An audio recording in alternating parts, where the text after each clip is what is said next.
Στο κανάλι Free Will. Σε αυτό το βίντεο θέλω να μιλήσω για τα σκοτάδια των δοκιμασιών μου. Έχω φέρει και Δευτέρη γιατί δεν τα θυμάμαι.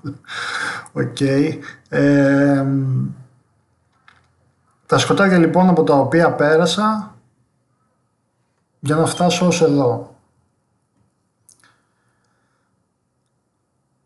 Πολλοί που με γνωρίζουν νομίζουν πως είμαι κάποιος ατρόμητος που δεν φοβάται.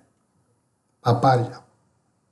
Μπορεί να μένω ψύχρεμος σε κάποιες καταστάσεις, αλλά με αυτά που πέρασα,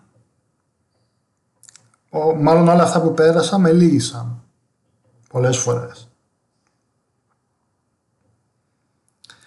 Αλλά πάντα σηκωνόμουν. Γιατί? Σηκωνόμουν. Γιατί σε εισαγωγικά το βάζω?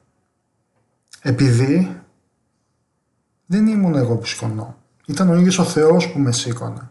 Ήταν ο ίδιος που με δοκίμαζε.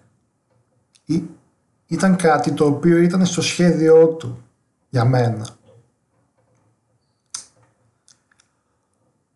Ήταν κυριολεκτικά ο μόνος που είχα. Δεν είχα καμία άλλη στήριξη. Και αυτό σας το υπογράφω, δεν είχα καμία άλλη στήριξη. Στα δύσκολα, έτσι.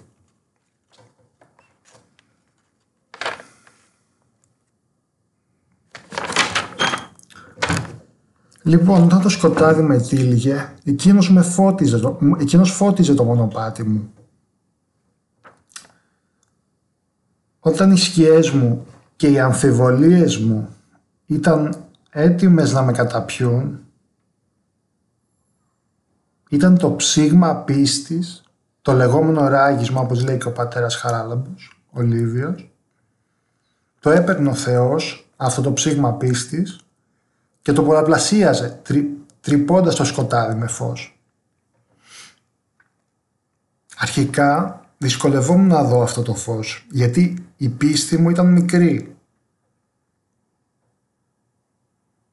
Αλλά σιγά σιγά μεγάλωνε και με λύτρωνε. Σιγά σιγά άρχισα να μαθαίνω το παιχνίδι και τους κανόνες του, έστω και από λίγο κάθε φορά. Αλλά ήξερα ότι αυτό το έδινε ο Θεός κάθε φορά.